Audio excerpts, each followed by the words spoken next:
S S ಟಿವಿಯಲ್ಲಿ ಜಾಹೀರಾತು ನೀಡಲು ಈ ನಂಬರಿಗೆ ಸಂಪರ್ಕಿಸಿ. ಸರ್ ತುಂಬಾ ಚೆನ್ನಾಗಿದೆ ಸರ್, ಮೂವಿ ನೋಡ್ಬೋದು.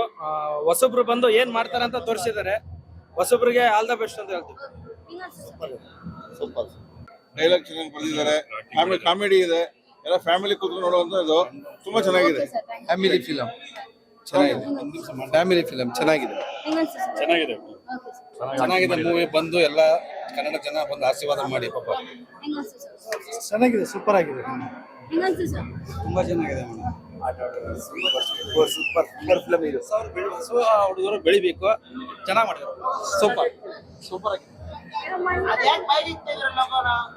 ಈ ಸರ್ನು ಹಾಗೆ ಆಗ್ಬೇಕು, ಅದು ನಮ್ಮ ಕನ್ನಡ ಪ್ರೇಕ್ಷಕರು ಓಕೆ ಹಾಗೆ ಆಗ್ತಾರೆ. ತುಂಬಾ ಚೆನ್ನಾಗಿದೆ. ಆಕ್ಚುಲಿ ಶರತ್ ಕೃಷ್ಣ ಅದು ಈ ಸಿನಿಮಾ ಮಾಡೋದಕ್ಕೆ ಬರೀ ಅವನು ಕಷ್ಟಪಟ್ಟಿಲ್ಲ, ತಪಸ್ಸೆ ಮಾಡಿದ್ದಾನೆ. ಅವ್ನಿಗೆ ಒಳ್ಳೇದಾಗ್ಲಿ, ಅವನು ಯಾವಾಗ್ಲೂ ಚೆನ್ನಾಗಿರ್ಬೇಕು ಅಂತ ನಾನು ಸ್ನೇಹಿತನಾಗಿ ಅವನಿಗೆ ಆಶೀರ್ವಾದ ಮಾಡ್ತೀನಿ. ಯಾಕಂತಂದ್ರೆ ಈ ಸಿನಿಮಾ ಎಲ್ಲರೂ ಬಂದು ನೋಡಿ, ತುಂಬಾ ಚೆನ್ನಾಗಿದೆ, ತುಂಬಾ ಟಚ್ ಆಗುತ್ತೆ. ಯಾಕಂದ್ರೆ ಪ್ರತಿಯೊಬ್ರು ಕನಸುಗಳು ಸಾಮಾನ್ಯ ಅಲ್ಲ, ಅದಕ್ಕೆ ಆ ಸ್ಟ್ರಗ್ಲಿಂಗ್ ಅನ್ನೋದು ಇರ್ತದಲ್ಲ, ಅದು ತುಂಬಾನೇ ದೊಡ್ಡದು. ಸೊ ಅವರು ನಾನು ಥಿಯೇಟರ್ ಆರ್ಟಿಸ್ಟ್ಗಳು ಆಗಿರ್ಬೇಕಾದಾಗ ಅದೆಲ್ಲ ನಮ್ಗೆ ಇವಾಗ ನಮ್ಗೆ ರಿಯಲೈಸ್ ಆಗ್ತಿದೆ, ಯಾವ್ಯಾವ ತರ ಮಾಡಿದ್ವಿ ಏನು ಅಂತ. ನಿಜವಲ್ಲ ಅವ್ನಿಗೆ 100% ಒಳ್ಳೇದಾಗತ್ತೆ ಅಂತ ನಂಬಿಕೆ ಇದೆ. ಖಂಡಿತ ಒಳ್ಳೇದಾಗ್ಲಿ ಅವ್ನಿಗೆ. ಮೂವಿ ಸೂಪರ್ ಆಗಿದೆ. ಯಾರು ಈಗ ಹೀರೋ ಆಗ್ಬೇಕು ಅನ್ಕೊಂಡ್ ಕನ್ಸ್ಕೊಂಡ್ ಬಂದಿರ್ತಾರ, ಅವ್ರು ಬಂದು ಈ ಫಿಲಂ ನೋಡ್ಬೇಕು. ಮೂವಿ ಮಾತ್ರ ಸೂಪರ್ ಆಗಿದೆ, ನ್ಯೂ ಹೀರೋ ಅಂತ ಅನ್ಸಲ್ಲ. ಸೂಪರ್ ಆಗಿ ಮೂವಿ ಮಾಡಿದ್ದಾರೆ, ಕಥೆ ಸೂಪರ್ ಆಗಿದೆ. ಈ ತರ ಮೂವಿಗಳು ಬರ್ತಾ ಇರ್ಲಿ. All the best movie. ಚೆನ್ನಾಗಿದೆ. ಇವತ್ತು ಈ ಮೂವಿ ನೋಡಿದ್ರೆ ನಮ್ಗೆ ಡಿ ಬಾಸ್ ಜ್ಞಾಪನ ಬರುತ್ತೆ. ಆ ತರ ಮೂವಿ ಚೆನ್ನಾಗಿ ಮಾಡಿದ್ದಾರೆ. ಈ ಪ್ರತಿಭೆ ನಮ್ಮ ಕರ್ನಾಟಕದಲ್ಲಿ ಬರಬೇಕು ಅಂತ ನಾನು ಹೇಳಿ ಆಶೀರ್ವದಿದ್ದೀನಿ ಸರ್. ಡಿ ಬಾಸ್ ಯಾವತ್ತಿದ್ರು ಡಿ ಬಾಸ್, ಆ ತರ ಮೂವಿ ಕೊಟ್ಟಿದ್ದಾರೆ. ಆ ತರ ಮೂವಿ ಪ್ರತಿಭೆ ಇವ್ರಲ್ಲಿ ಇದೆ, ಆ ತರ ಇವ್ರ ಮೇಲೆ ಬರಬೇಕು, ನಾವು ಸ್ವಾಗತಿಸ್ತೀವಿ. ಸರಿನಾ? ಕನ್ನಡ ದೊಡ್ಡ ಮನುಷ್ಯ ಅಂತ ಒಂದು ಸಿನಿಮಾ ನೋಡಿದೆ. ಸೊ ಕಥೆ ಆಗ್ಲಿ, ಚಿತ್ರಕಥೆ, ನಿರ್ದೇಶನ ಆಗ್ಲಿ ತುಂಬಾ ಚೆನ್ನಾಗಿ ಮೂಡ್ ಬಂದಿದೆ. ಅಂದ್ರೆ ಏನ್ ಗೊತ್ತಾ, ನಮ್ಮಲ್ಲಿ ಟ್ಯಾಲೆಂಟ್ ಇರೋರಿಗೆ ಬೆಲೆ ಕೊಡಲ್ಲ, ಅಂದ್ರೆ ಅವಕಾಶಗಳು ಕೊಡಲ್ಲ. ಹೀರೋ ಆಡಿಷನ್ ಬರ್ತಾನೆ ಅಂದ್ರೆ ಟ್ಯಾಲೆಂಟ್ ಇರುತ್ತೆ, ಡ್ರಾಮಾಗಳು ಮಾಡ್ಕೊಂಡು ಮುಂಚೆ ಅದು ಮಾಡ್ಕೊಂಡು ಫ್ರೆಂಡ್ಸ್ ಹೇಳ್ತಾರೆ, ಮಗ ನಿನ್ಗೆ ಇರೋ ಟ್ಯಾಲೆಂಟ್ಗೆ ನಿನ್ ಸೀರಿಯಲ್ ಸಿನಿಮಾಗಳಿಗೆ ಹೋಗ್ಬೇಕು, ಒಳ್ಳೆ ಹೀರೋ ಆಗ್ಬೇಕಂತ ಹೇಳ್ತಿರ್ತಾರೆ. ಸೊ ಹೀರೋ ಅದನ್ನೇ ನಂಬ್ಕೊಂಡು ಹೌದಲ್ಲ ಅನ್ಕೊಂಡು ನಂಬ್ಕೊಂಡು ಹೋಗ್ತಾನೆ, ಆಡಿಷನ್ಗೆಲ್ಲ ಹೋಗ್ತಾನೆ, ಎಲ್ಲ ಕಡೆ ಆಡಿಷನ್ ಕೊಡ್ತಾನೆ. ಸೊ ಇಲ್ಲಿ ಎಕ್ಸ್ಪೆಕ್ಟೇಷನ್ ಏನ್ ಮಾಡ್ತಾರೆ ಅಂದ್ರೆ, ಪ್ರೊಡ್ಯೂಸರ್ ಹೇಳ್ತಾರೆ ದುಡ್ಡು ಇರೋರೇ ಸಿನಿಮಾಗಳು ಮಾಡ್ಬೇಕು ಅಂತಾರೆ. ಮೇಡಮ್ ಟ್ಯಾಲೆಂಟ್ ಇರೋನಿಗೆ ಅವಕಾಶ ಕೊಡ್ಬೇಕಲ್ವಾ ಮೇಡಮ್? ಟ್ಯಾಲೆಂಟ್ ಇರೋನಿಗೆ ಅವಕಾಶ ಕೊಟ್ರೆ ಇಷ್ಟು ಕ್ರಿಯೇಟ್ ಆಗುತ್ತಂತ ಹೀರೋ ಇದ್ರಲ್ಲಿ ಚೆನ್ನಾಗಿ ತೋರಿಸ್ಕೊಟ್ಟಿದ್ದಾರೆ. ಆಮೇಲೆ ಆಟೋ ಡ್ರೈವರ್ಗಳು ಸೀನು, ಹೀರೋ ಆಟೋ ಡ್ರೈವರ್ ಆಗಿರ್ತಾರೆ ಇದ್ರಲ್ಲಿ. ಸೊ ಆಟೋ ಡ್ರೈವರ್ಗಳು ಹೆಲ್ಪಿಂಗ್ ಅಂತ ಬಂದ್ರೆ ತುಂಬಾ ಹೆಲ್ಪ್ ಮಾಡ್ತಾರೆ ಅನ್ನೋದು ಚೆನ್ನಾಗಿ ತೋರಿಸಿದ್ದಾರೆ ಮೇಡಮ್. ಕರ್ನಾಟಕದಲ್ಲಿ ನಿಂತ್ಕೊಂಡು ಹೊಡೆದ್ರೆ ಇತಿಹಾಸ, ಮಂಡ್ಯದಲ್ಲಿ ಹೊಡೆದ್ರೆ ಮಾಸ್ ಅಂತ ಹೇಳಿದ್ರೆ ಚೆನ್ನಾಗಿ ಮೂಡ್ ಬಂದಿದೆ. ಹೀರೋ ಒಳ್ಳೇದಾಗ್ಬೇಕು ಮೇಡಮ್. ಜೈ ಹಿಂದ್, ಜೈ ಕರ್ನಾಟಕ, ಮತ್ತೆ ಲವ್ ಯು. ಕನ್ನಡ ಸಿನಿಮಾಗಳನ್ನ ಚಿತ್ರಮಂದಿರಕ್ಕೆ ಬಂದು ನೋಡಿ. ಯಾಕಂದ್ರೆ ಆ ಹೀರೋಗಾಗ್ಲಿ, ಡೈರೆಕ್ಷನ್ ಡಿಪಾರ್ಟ್ಮೆಂಟ್ ಆಗ್ಲಿ, ಪ್ರೊಡ್ಯೂಸರ್ ಆಗ್ಲಿ ಇಷ್ಟ ಆಗುತ್ತೆ. ನಮ್ ಸಿನಿಮಾಗಳನ್ನ ಜನಗಳು ಇಷ್ಟಪಟ್ಟು ನೋಡ್ತಾರಪ್ಪ, ನಾವು ಮಾಡ್ಬೇಕು ಅನ್ನೋದು ಹೆಚ್ಚು ಇಚ್ಛೆ ಆಗ್ತದೆ. ಆಮೇಲೆ ಇನ್ನೊಂದು ಹೇಳಕ್ ಇಷ್ಟಪಡ್ತೀನಿ, ಒಳ್ಳೆ ಸಿನಿಮಾಗಳಿಗೆ ಥಿಯೇಟರ್ ಕೊಡಿ ದಯವಿಟ್ಟು. ಇದು ಒಳ್ಳೆ ಸಿನಿಮಾ, ಥಿಯೇಟರ್ಗಳನ್ನ ಕೊಡಿ ಅಂತ ಹೇಳಕ್ ಇಷ್ಟಪಡ್ತೀನಿ. ಜೈ ಹಿಂದ್, ಜೈ ಕರ್ನಾಟಕ. ನಮಸ್ಕಾರ. ಮಾತೃಭೂಮಿಯ ಒಂದು ಸ್ಟೇಟ್ ಪ್ರೆಸಿಡೆಂಟ್ ಇದ್ದೀನಿ. ಸೊ ಈಗ ಕರೆದಿದ್ರು ನನಗೆ ಹೀರೋ ಫೋನ್ ಮಾಡಿ, ಸೊ ಹಾಗಾಗಿ ಬಂದಿತ್ತು. ತುಂಬಾ ಚೆನ್ನಾಗಿ ಮೂಡಿ ಬಂದಿದೆ ಸಿನಿಮಾ. ತುಂಬಾ ಒಳ್ಳೆ ಪ್ರತಿಭೆ ಇದೆ. ಕನ್ನಡ ಸಿನಿಮಾನ ಉಳಿಸಿ, ಆದಷ್ಟು ಬೆಳೆಸಿ. ಯಾಕಂದ್ರೆ ಕನ್ನಡಿಗರಿಗೆ ಒಂದು ಅವಕಾಶ ಮಾಡಕ್ಕೆ ಒಂದು ಒಳ್ಳೆ ಸ್ಟೇಜ್ ಇದೆ. ಯಾಕಂದ್ರೆ ಒಳ್ಳೆ ಆಕ್ಟಿಂಗು, ಒಳ್ಳೆ ಸಿನಿಮಾ ಚೆನ್ನಾಗಿ ಮಾಡಿದ್ದಾರೆ, ಮೂಡ್ ಬಂದಿದೆ. ಆಡಿಯನ್ಸ್ ಒಳ್ಳೆದಾಗ್ಲಿ, ಎಲ್ರಿಗೂ ಶುಭಾಶಯ. ಚೆನ್ನಾಗಿದೆ ಸಿನಿಮಾ. ಶರತ್ ನಮ್ಗೆ ಒಳ್ಳೆ ಫ್ರೆಂಡು ಕೂಡ. ನಾವು ಕ್ರಿಕೆಟ್ ಇಂದ ನೋಡ್ಕೊಂಡು ಬರ್ತಾ ಇದ್ವಿ. ಎಲ್ಲ ಟೂರ್ನಮೆಂಟ್, ನಮ್ಮ ಇಂಡಸ್ಟ್ರಿ ಏನ್ ಟೂರ್ನಮೆಂಟ್ ಆಡ್ತಿದ್ವಿ ಅದರಲ್ಲಿ ಅವರು ಕ್ರಿಕೆಟ್ ಒಂದೇ ಚೆನ್ನಾಗಿ ಆಡೋದಲ್ಲ, ಬಟ್ ಆಕ್ಟಿಂಗ್ನು ಕೂಡ ಚೆನ್ನಾಗಿ ಮಾಡ್ತಾರೆ. ಆಮೇಲೆ ಒಂದು ಹೀರೋಗೆ ಏನೇನು ಬೇಕು ಕೇಪಬಲ್, ಒಂದು ಸಾಂಗ್ ಅಲ್ಲಾಗ್ಲಿ, ಫೈಟ್ಸ್ ಅಲ್ಲಾಗ್ಲಿ ಎಲ್ಲಾನು ತುಂಬಾ ಚೆನ್ನಾಗಿ ಮಾಡಿದ್ದಾರೆ. ಇನ್ನು ಹೇಳ್ಬೇಕಂದ್ರೆ ಸಬ್ಜೆಕ್ಟು ನೀಟಾಗಿದೆ, ಒಂದು ಟ್ರೆಂಡಿಯಾಗಿ. ಆಮೇಲೆ ಟ್ಯಾಲೆಂಟ್ಗೆ ಬೆಲೆ ಅನ್ನೋದಕ್ಕೆ ಒಂದು ಒಳ್ಳೆ ಎಕ್ಸಾಂಪಲ್ಲು. ಅದೇನು ಟ್ಯಾಲೆಂಟ್ ಅನ್ನೋದು ಸಿನಿಮಾ ಬಂದು ನೋಡಿ ಗೊತ್ತಾಗುತ್ತೆ. ಯಾಕಂದ್ರೆ ಕನ್ನಡ ಜನತೆ ಒಂದು ಒಳ್ಳೆ ಸಿನಿಮಾ, ಒಳ್ಳೆ ಕಂಟೆಂಟ್ ಇರೋ ಸಿನಿಮಾನ ಕೈ ಬಿಡೋದಿಲ್ಲ ಅನ್ನೋದಕ್ಕೆ ಬೆಸ್ಟ್ ಎಕ್ಸಾಂಪಲ್ ಇದಾವೆ. ಅದೇ ರೀತಿ ಕನ್ನಡ ಜನತೆ ಈ ಒಂದು ಚಿತ್ರನ, ದೊಡ್ಡ ಮನುಷ್ಯ ಚಿತ್ರನ ದೊಡ್ಡ ಮನ್ಸು ಮಾಡಿ ನೋಡಿ ಅಂತ ಕೇಳ್ಕೊಳ್ತೀನಿ. Thank you. ಅಲ್ಲ ಅದೇ ಎಲ್ಲ ಹೇಳಿದ್ದಾರೆ. ಬಟ್ ಒಂದು ವಿಚಾರ ಏನಂದ್ರೆ ಪ್ರೇಕ್ಷಕರಿಗೆ ಕೇಳ್ಕೊಳೋದು ಇದು ಒಂದು ಒಂದು 2 ಅವರ್ ಒಂದು ದಯವಿಟ್ಟು ಸಿನಿಮಾ ನೋಡಿ. ಸಿನಿಮಾ ತುಂಬಾ ಚೆನ್ನಾಗಿದೆ. ಒಂದು ಕಂಟೆಂಟ್ ಸಿನಿಮಾ ಅಂತ ಹೇಳ್ಬೋದು. ಫ್ಯಾಮಿಲಿ ಓರಿಯೆಂಟೆಡ್ ಸಿನಿಮಾ ತುಂಬಾ ಚೆನ್ನಾಗಿದೆ. ನೀಟಾಗಿ ಫಸ್ಟ್ ಹಾಫ್ ಇಂದ ಹಿಡಿದು ಸೆಕೆಂಡ್ ಹಾಫ್ ನೀಟಾಗಿ ಬ್ಲೆಂಡ್ ಮಾಡಿದ್ದಾರೆ. ಟೆಕ್ನಿಷಿಯನ್ ಸಿನಿಮಾ ಅಂತಾನೆ ಹೇಳ್ಬೋದು. ದಯವಿಟ್ಟು ಎಲ್ರು ಬಂದು 2 ಅವರ್ ಟೈಮ್ ಕೊಟ್ಟು ಸಿನಿಮಾ ನೋಡಿ. ಇಂಡಸ್ಟ್ರಿಗೆ ಒಬ್ಬ ಹೊಸ ಕ್ಲಾಸ್ ಮಾಸ್ ಹೀರೋ ಬಂದಿದ್ದಾನೆ. ವೆಲ್ಕಮ್ ಮಾಡೋಣ, ಎಲ್ಲರೂ ಸಪೋರ್ಟ್ ಮಾಡಿ. Thank you so much. ಹೊಸ ತಂಡ, ಹೊಸ ಸಿನಿಮಾ, ಹೊಸ ತರ ಇದೆ. ತುಂಬಾ ಚೆನ್ನಾಗಿದೆ. ಇಡೀ ತಂಡದ ಪರಿಶ್ರಮ ಎದ್ದು ಕಾಣುತ್ತೆ. ಜೊತೆಗೆ ಹೊಸ ಭರವಸೆ ನಾಯಕ, ಜೊತೆಗೆ ಹೊಸ ಭರವಸೆ ನಿರ್ದೇಶಕ ನಮ್ಮ ಇಂಡಸ್ಟ್ರಿ ಬರ್ತಿದ್ದಾರೆ. ಅವ್ರನ್ನೆಲ್ಲ ಬರ್ಮಾಡ್ಕೊಳ್ಳೋಣ. ಒಂದು ಹೊಸ ಪ್ರಯತ್ನ, ಹೊಸ ತಂಡಕ್ಕೆ ನಾವೆಲ್ಲ ಸಿನಿಮಾ ನೋಡಿ ಆಶೀರ್ವದಿಸಬೇಕು. All the best to the whole team. ತುಂಬಾ ಚೆನ್ನಾಗಿದೆ ಕನ್ನಡ ಮೂವಿ. ದೊಡ್ಡ ಮನುಷ್ಯ ಸಿನಿಮಾ ನೋಡಿ ಎಲ್ರು. ಒಂದು ಸೆಕೆಂಡ್ ಎಲ್ಲೂ ಬೋರ್ ಅನ್ಸಲ್ಲ. ಕತೆ ತುಂಬಾ ಚೆನ್ನಾಗಿ ಮಾಡ್ಕೊಂಡಿದ್ದಾರೆ. ಒಳ್ಳೆ ಡೈರೆಕ್ಟ್ರು ಶರತ್ ಕೃಷ್ಣಗೆ ಲೈಫ್ ಈ ಸಿನಿಮಾ ಇಂದ ಎಲ್ರಿಗೂ ಒಳ್ಳೇದಾಗ್ಲಿ. ಆಲ್ ದ ಬೆಸ್ಟ್ ದೊಡ್ಡ ಮನುಷ್ಯ. Thank you. ಚೆನ್ನಾಗಿದೆ, ತುಂಬಾ ಚೆನ್ನಾಗಿದೆ ಸಿನಿಮಾ. ಕನ್ನಡ ಚಿತ್ರಾಭಿಮಾನಿಗಳು ಸಪೋರ್ಟ್ ಮಾಡಬೇಕು. ಕನ್ನಡಕ್ಕೊಬ್ಬ ಸೂಪರ್ ಹೀರೋ ಬಂದಿದ್ದಾನೆ. ಇದು ಶುಭವಾಗಿದೆ. ತುಂಬಾ ಚೆನ್ನಾಗೈತೆ, ಅದ್ದೂರಿಯಾಗೈತೆ.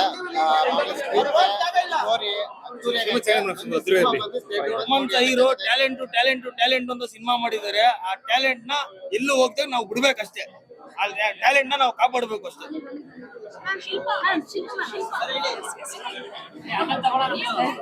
ಖುಷಿ ಆಗ್ತಿದೆ. Positive response.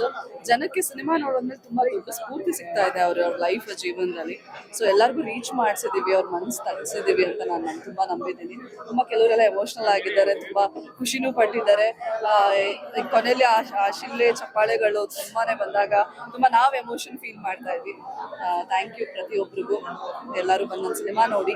ತುಂಬಾ ಚೆನ್ನಾಗಿದೆ. ಎಲ್ಲರಿಗೂ ಕನೆಕ್ಟ್ ಆಗುತ್ತೆ ಅಂತ ನಾನು ಹೇಳಕ್ ಇಷ್ಟಪಡ್ತೀನಿ. Thank you so much. Thank you. ಏನ್ ಹೇಳ್ತೀಯಾ?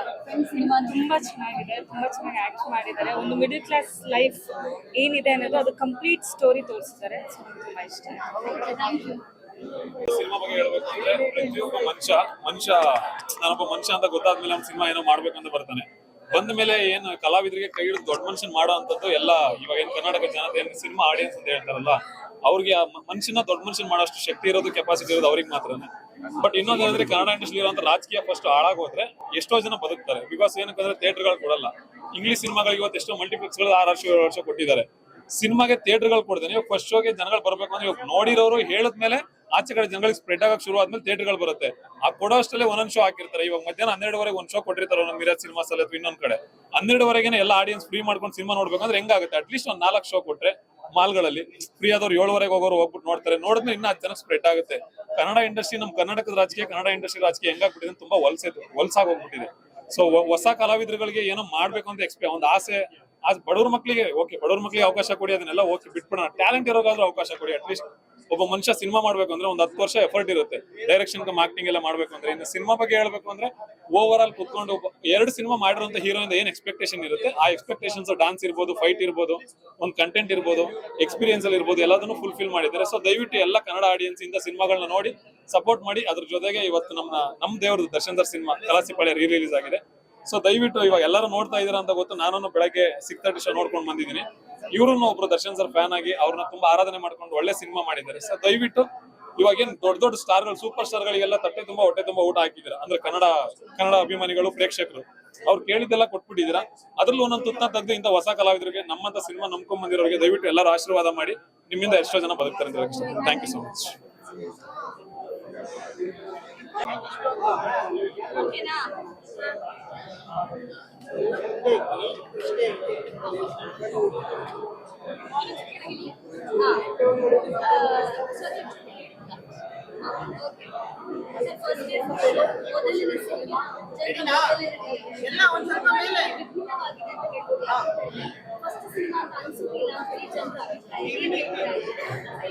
ಖುಷಿ ಆಗುತ್ತೆ ಮೇಡಮ್. ಅದೇ 16-17 ವರ್ಷ ಶ್ರಮ ಪಟ್ವಿ, ಅಷ್ಟು ವರ್ಷ ಕಷ್ಟಪಟ್ವಿ, ಇಷ್ಟು ವರ್ಷ ಕಷ್ಟಪಟ್ವಿ ಅಂತ ಏನ್ ಹೇಳ್ಕೊಂತೀವಲ್ವಾ, ಆ ಕಷ್ಟಪಟ್ಟಿರೋದನ್ನ ಇವತ್ತು ಸ್ಕ್ರೀನ್ ಮೇಲೆ ನೋಡಿ ಜನ ಇಲ್ಲ ಇವ್ರು ಮೊದಲನೇ ಸಿನಿಮಾ ಅಲ್ಲ, ಇವನ್ ಎಕ್ಸ್ಪೀರಿಯನ್ಸ್ ಚೆನ್ನಾಗಿ ಗೊತ್ತಿದೆ ಅಂತ ಹೇಳಿ ಶಬಾಷ್ ಅಂತ ಹೇಳ್ಬೇಕಾದ್ರೆ ಖುಷಿ ಆಗುತ್ತೆ.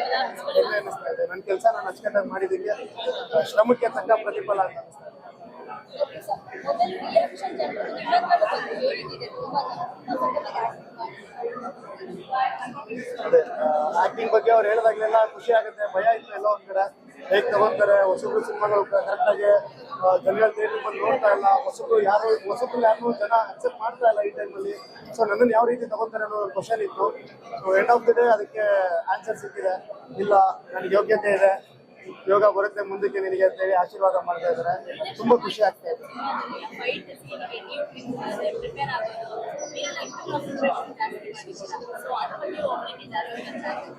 ಅದೇ ಮೇಡಮ್, ಪ್ರಿಪ್ರೇಷನ್ ಇಲ್ಲದೆ ಯಾವ ಕೆಲಸನೂ ಮಾಡಬಾರ್ದು.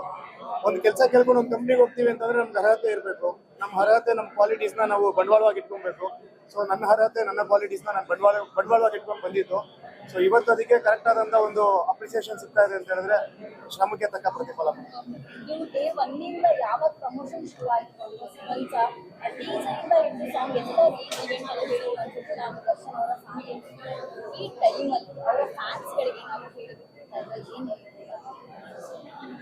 ಬಾಸ್ ಹೇಳ್ತಾ ಇರ್ತಾರೆ ಯಾವಾಗ್ಲೂ ಕನ್ನಡ ಸಿನಿಮಾನ ಉಳಿಸ್ಬೇಕು, ಕನ್ನಡ ಹೀರೋಗಳನ್ನ ಬೆಳೆಸ್ಬೇಕು ಅಂತ. ಇವತ್ತು ನಿಮ್ಮ ಮುಂದೆ ಅಪ್ಪಟ ಕನ್ನಡ ಸಿನಿಮಾ ಬಂದಿದೆ. ಬಾಸ್ ಅಭಿಮಾನಿಗಳೇ ಮಾತ್ರ ಅಲ್ಲ, ಎಂಟೈರ್ ಕನ್ನಡ ಕಲಾಭಿಮಾನಿಗಳು ಎಲ್ಲರೂ ಸೇರಿ ಒಂದೊಳ್ಳೆ ಸಿನಿಮಾ ಬಂದಿದೆ. ದಯವಿಟ್ಟು ಸಪೋರ್ಟ್ ಮಾಡಿ, ಆಶೀರ್ವಾದ ಮಾಡಿ, ನಿಮ್ಮ ಹುಡುಗ, ನಿಮ್ಮನೆ ಹುಡುಗ ಬೆಳೆಸಿ ಅಂತ ಕೇಳ್ಬೋದು. SS ಟಿವಿ ಸಿನಿಮಾ ಜಗತ್ತಿನ ಕ್ಷಣ ಕ್ಷಣದ ಸುದ್ದಿಯೊಂದಿಗೆ.